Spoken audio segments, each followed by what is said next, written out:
እንግዲህ ሁላችንም የተለያየ ስራ መስክ ውስጥ የተሰማራን ሰዎች ስራም እንግዲህ የኢባዳ አንዱ ክፍል ነው ስራችንም ከጾማችንም ከኢባዳችንም ሳንዘናጋ ይሄንን የተከበረውን የረመዳን ጾም እንግዲህ አብረን እንጾም ነው የምንለው መልእክታችን የሚሆነው ወደ ቀጣዩ ፕሮግራማችን እንለፍ እንግዲህ ቀጣዩ ፕሮግራማችን የሚሆነው ብርሃናማ ልቦች የተሰኘው ፕሮግራም ነው ያው በዚህ ብርሃናማ ልቦች የተሰኘው ፕሮግራም ውስጥ የተዘጋጀውን አጠቃላይ ነገሮች ለተመልካቾቻችን በተወሰነ መልኩ ጀሚል ብትገልጽልን እንግዲህ ብርሃናማ ልቦች የተሰኘው ፕሮግራማችን እንግዲህ ከአይነ ስውሩ አንዋር ጋር የተደረገ ቆይታ ነው አይነ ስውሩ አንዋር በጣም ደስ የሚሉ የሚያዝናኑ እንደውም አንድ የገለጸበት ቃል ይገርማል በቃ ምክንያቱም በልጅነቱ ነው ያይኑን ብርሃን ያጣው ወንዝ ዳር አካባቢ ሆኖ ስዕል በሚስልበት ሰዓት በነጸብራቅ አማካኝነት ነው ያይኑን ብርሃን ያጣው እና ከዛ በኋላ ብዙ መከራዎችን አልፎ ከቤተሰብ ጀምሮ አካባቢ ያሉ ሰዎች በተለይ ትልቁ ቻሌንጅ የነበረው ትልቁ ችግር የነበረው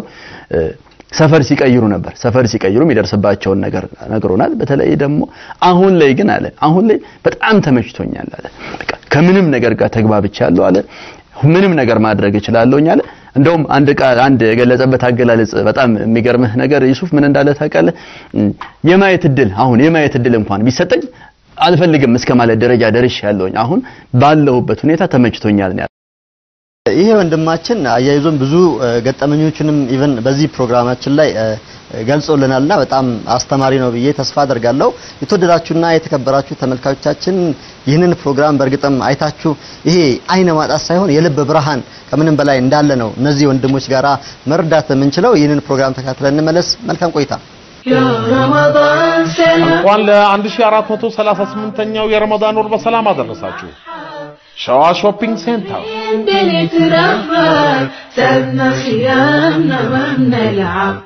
مرحب بك في كل ከተማችን ወሳኝ ቦታዎች ላይ ቆመ ወሳኝ የገበያ ማዕከል ሸዋ ሾፒንግ ሴንተር የረመዳንን ጾም ምክንያት በማድረግ ወሩ ሙሉ በየ3 ቀኑ የሚቀያየሩ የተለያዩ ዕቃዎች ላይ አስደናቂ ቅናሾችን አድርገናል كل دار فرحاني እነዚህ ቅናሾች በ12ቱም ቅርንጫፎቻችን ይገኛሉ ፒያሳ ቦሌ ጦር ኃይሎች በስራተ ገብርኤል ላፍቶ ሞል ሳር ቤት ድል ቀለም ፋብሪካ ፊት ለፊት ሲኤምሲ መገናኛ ላፍቶ መስጂድ ፊት ለፊት ቤቴል 22 ቦሌ አውሮፓ ዩኒየን አጠገብ يا رمضان سلام مرحب ሸዋ ሾፒንግ ሴንተር رمضان يا رمضان رمضان رمضان أهلا بك رمضان رمضان رمضان رمضان يا رمضان رمضان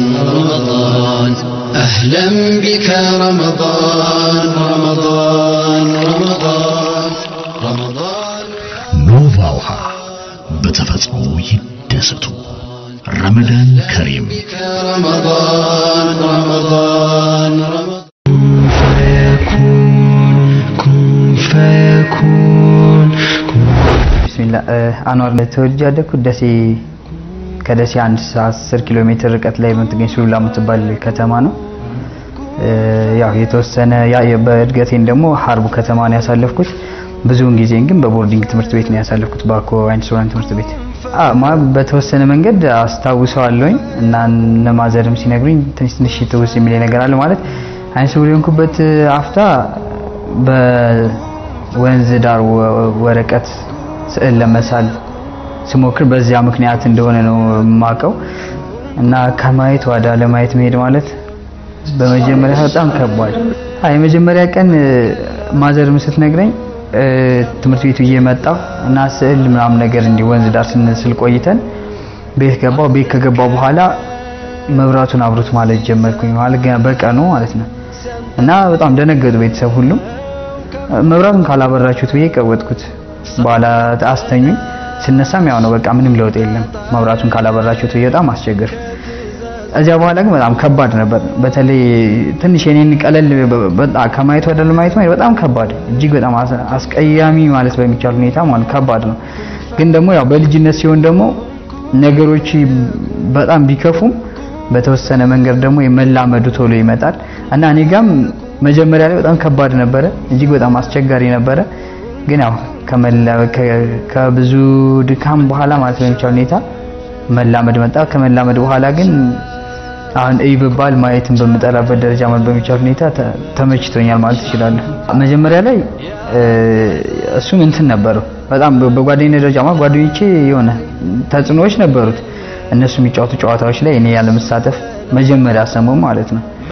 ከዚያ በኋላ እየተቀረፈ ሄድን። ግን በጣም ደግሞ አስቸጋሪ የነበረው ከቦታ ወደ ቦታ በሚቀየርበት ሰዓት አሁን ምሳሌ ሱላ የተወለድኩበት አካባቢ በነበርኩበት ሰዓት ላይ ያው መላመዱ ስለነበረ ምንም አልነበረም። አዲስ ሰፈር በሄድኩበት ሰዓት ላይ ግን በጣም ብዙ ገጠመኞች ተፈጥረው ነበረ ከዚህ ጋር ተያይዞ ማለት ነው። አንዴ እንደውም አስታውሳለሁ አንዲት ነፍሰ ጡር ናችና ቤት ውስጥ ተኝታለች ብቻዋን ማለት ነው። እና እኔ ከነሱ ጋር የተጫወትኩኝ የሆነ አለማየትኝ ስላወቁ ምን አደረጉ ወሰዱኝና እንኪ ልጅሽ ብሎ እሷ ጋር አስተኙኝ። እኔ ምንም ማውቀው ነገር በኋላ ላይ እየሳቁ ተመለሱ። እና በጣም ብዙ እንትኖች ብዙ ከባድ ነገሮች አሉት። ያው ከመላመድ የሚለው ነገር ሲመጣ የሚፈታ ግን ደግሞ አዲስ ስትሆን ደግሞ በቃ የሆነ አለማየት የሚያስጠላብህ ብቻ በጣም የሚያሳቅቅ ነገር አለው። መጀመሪያ ላይ አይደለም ዓለም እንዳለ ቤተሰብ ራሱ በጥሩ ስሜት እንዳልተቀበለኝ ነው ሲነግሩኝ የነበረው ማለት ነው። አሁን ያን ያለውን ይህን ነገር አይተው አሁን ሲነግሩኝ በጣም እነሱም ይገረማሉ እኔም እገረማለሁ። ያን ያ ነገር በተፈጠረበት ሰዓት ላይ እነሱም ለመቀበል በጣም ተቸግረው ነበር እጅግ በጣም ቤተሰብ ከአካባቢም ከምንም በላይ ቤተሰብ የኔ የምትላቸው ቤተሰብ መቀበል ከብዷቸው ነበር። በኋላ ላይ ግን ያው ያምንም ሲመጡ አሁን ደግሞ ለውጡን ሲያው በተለይ በቃ ውስጣቸው የሆነ ነገር ፈጥሮባቸዋል። ሕክምና በተወሰነ መንገድ ሞክሬያለሁ። እዚያ ቦሩ የሚባል አንድ ሆስፒታል ይሁን ብዙም አላውቀውም ብቻ እዛ አካባቢ ሄጄ የተወሰነ ታይቻለሁ። በእነ ዶክተር ምናሴም እንደዚሁ ታይቻለሁ። ያው በእድሜ ሊበራ የሚችል ነው ነበር እንትናቸው የሰጡን መልስ እንጂ ይሄ ችግሩ እንደዚህ ነው ምናምን ብለው የሰጡት ትንታኔ የለም። በጣም የማይታለፍ ነገር አለ ብዬ አላምንም። ያን ነገር ካየው በኋላ ሁሉም ነገር ሊታለፍ እንደሚችል ይሰማኛል ማለት እኔ እንጃ ከዚያ በላይ እኔ ማህም ቦታ ውስጥ እንዳልገባ እንጂ ከዚያ በላይ አይነ ስውር ከመሆኔ በላይ ቦርዲንግ ያሳለፍኩ ላይፍ ለኔ በጣም ከባድ ነበረ እጅግ በጣም ማለት ከማየትና ካለማየት በላይ እጅግ በጣም አሰቃቂ ህይወት የነበረ ቦርዲንግ ነው። ግን ዛሬ ያ ሁሉ አልፎን ዛሬ እንደዚህ ሆኜ ራሴን ሳየው በጣም ነው የምረካው እጅግ በጣም ነው ኩራት የሚሰማኝ እና ያልፋል ሁሉም ይሁን ዛሬ ማለት አንደኛ ደረጃ በዲናዊ ጉዳይ ስናየው ሁሉንም አላህ Subhanahu Wa Ta'ala የሚወደውን ነገር ነው የሚፈትነው ወንጀል ማጠቢያ ነው። ሁለተኛ ደረጃ ደግሞ በቃ የሰው ልጅ ካልተፈተነ የሆነ ቦታ መድረስ አይቻልም። ሁላችንም በቃ የሆነ ነገር 7 ጊዜ ወድቆ 7 ጊዜ መነሳት አለ። ሁላችን ወድቅ ካልወደቅን አንነሳም። አልጋ ባልጋ የሆነላቸው ሰዎች በቀላሉ ደና በምቾት ላይ ሲሄዱ የነበሩ ሰዎች ውድቀታቸው በጣም ቅርብ ነው እጅግ በጣም።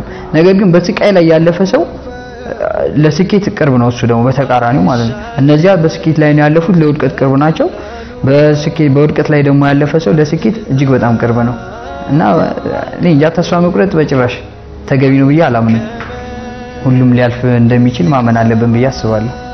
አንዴ አዳሪ ትምህርት ቤት እያለን በጣም ማረሳው በጣም ብዙ ነገሮች አሉ እዛ ውስጥና አትክልት በደንብ አለ ማንጎ ምናምን ፍራፍሬ በደንብ ነው ያለው ግቢውና ዘበኞቹ በጣም በኃይለኛው ነው የሚቆጣጠሩ እና እኛ ደግሞ በቃ እየሰረቀ ምናምን በላለን እና አንዴ 3 ነው 4 ነን ወተናል ማንጎ ላይ ማንጎ ከዚህ ከእንትን እኛ ከምንኖርበት ቤት ጣሪያ በላይ ነው እና ሌሊት 8 ሰዓት እንደዚህ አካባቢ ነው አንዱ ጓደኛ ወተናል ሶስታችንም ላይ ነን እንትኗ የሞግዚቷን እንደዚህ የስታልፍ ይሰማል አንዱ ጓደኛችን እና እሱ ደንግጦ ከቆርቆሮ ላይ ወደ መሬት ይወድቃል።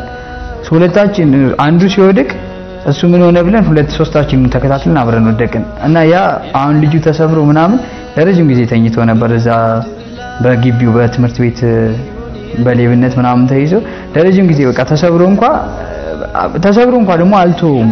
ሌላ ሁለተኛ ብርቱካን ሊሰርቅ ወጥቶ እንደዚያው እጁን የተደገመበት ቀን ምናምን አለ እና እነዚህ የሌብነት ገጠመኞቻችን በጣም ቦርዲንግ በጣም ነው እንትን የሚያስነን።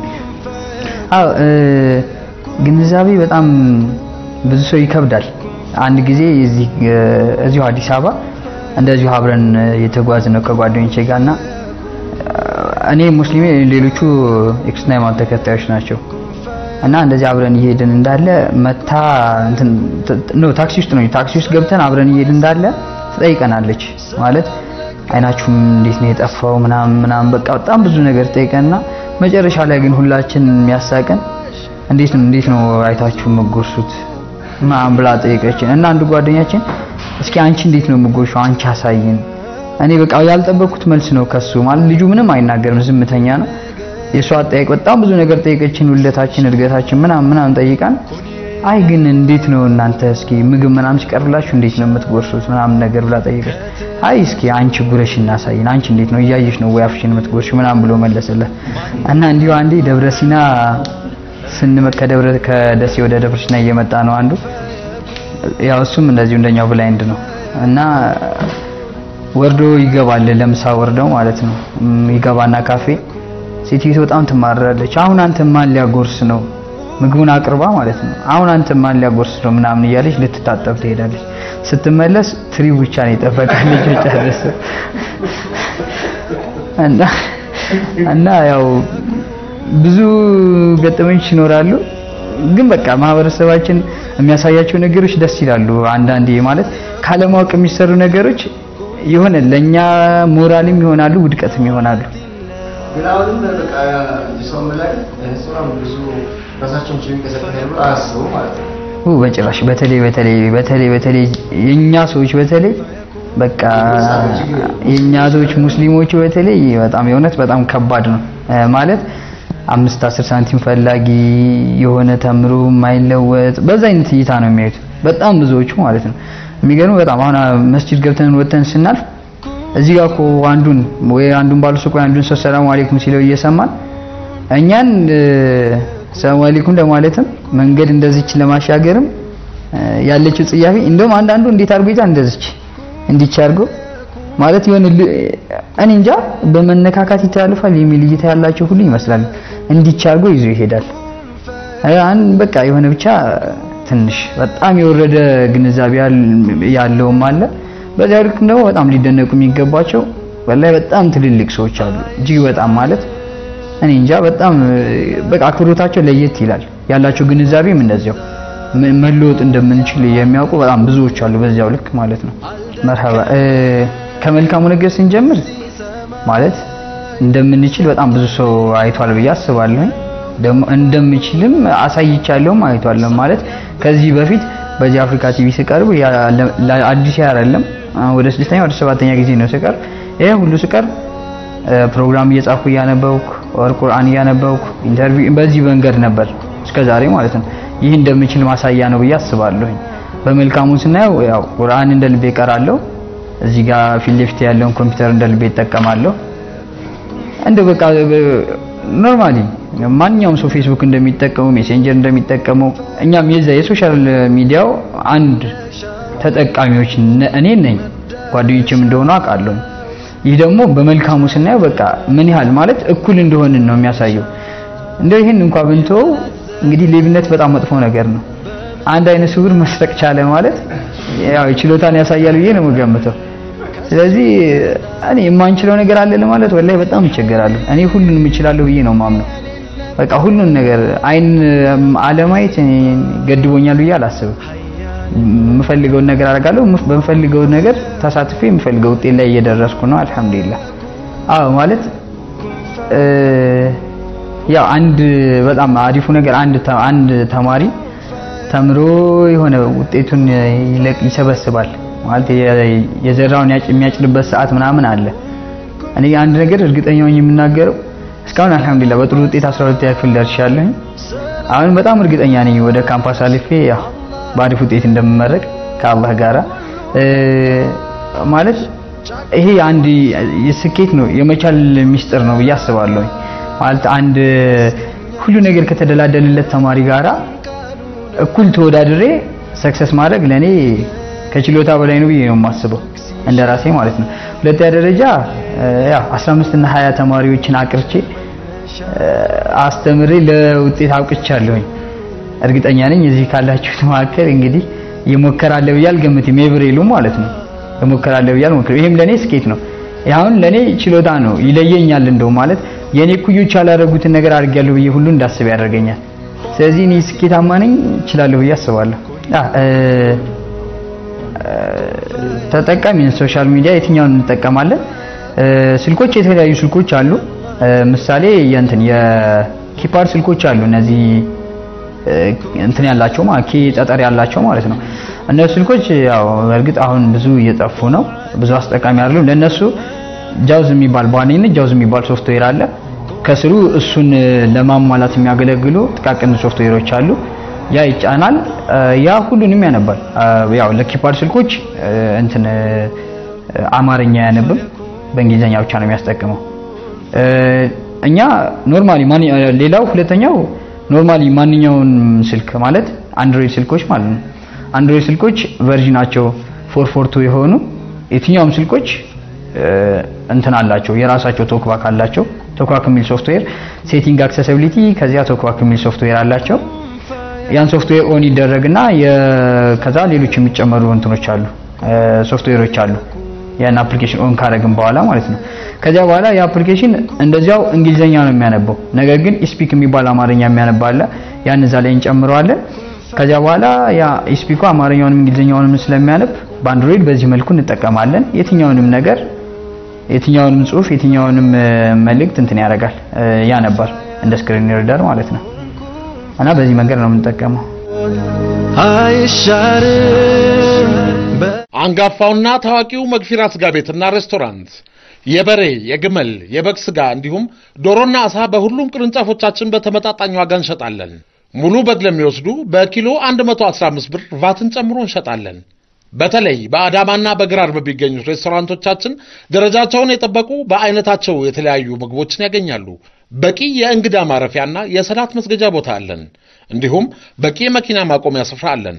በተጨማሪ በትዕዛዝ ለተለያዩ ዝግጅቶችና ለኡድሁያ አረፋ ጭምር የቁም በግና የቁም በሬ በልዩ ቅናሽ በራሳችን ትራንስፖርት ባሉበት ቦታ እናቀርባለን። አድራሻ ቁጥር 1 ግራር ካራቆሬ፣ ቁጥር 2 ስልጤ ሰፈር ካራቆሬ፣ ቁጥር 3 ዓለም ባንክ፣ ቁጥር 4 ጭተራ፣ ቁጥር 5 ፍልውሃ፣ ቁጥር 6 አዳማ፣ ቁጥር 7